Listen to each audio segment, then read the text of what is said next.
भारत और अमेरिका के बीच एक बड़ी ट्रेड डील सामने आई है, जिसे दोनों देशों के रिश्तों के लिए एक अहम कदम माना जा रहा है।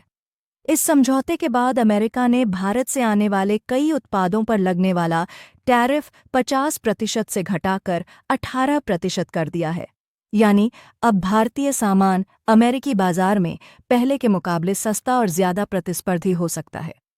सरकार के अनुसार इस ट्रेड डील का सबसे बड़ा फायदा ये होगा कि भारतीय वस्तुओं को अमेरिका में प्राथमिकता मिलेगी, खासकर textile, engineering goods, pharma, IT service और मैन्युफैक्चरिंग से जुड़े उत्पादों को बढ़ावा मिल सकता है।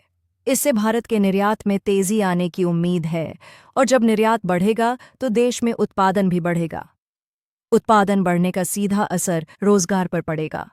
सरकार का कहना है कि इस डील के जरिए नई नौकरियों के अवसर पैदा होंगे, खासकर श्रम प्रधान सेक्टरों में, यानी वे उद्योग जहां ज्यादा लोगों की जरूरत होती है वहां काम बढ़ सकता है और युवाओं को रोजगार मिलने की संभावना बढ़ेगी।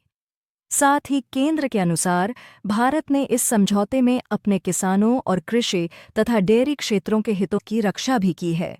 यानी यह ध्यान रखा गया है कि विदेशी प्रतिस्पर्धा की वजह से भारतीय कृषि और डेयरी सेक्टर को नुकसान न हो।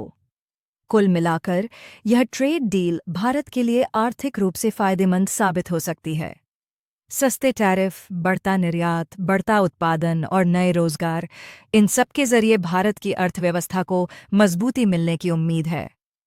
हालांकि आने वाले समय में यह देखना अहम होगा कि इस समझौते का असली असर जमीन पर कितनी तेजी से दिखाई देता है। इस मुद्दे पर आपकी क्या राय है, कमेंट में ज़रूर बताइए। ऐसी ही खबरों के लिए हमें फॉलो करें। धन्यवाद। आपका दिन शुभ हो।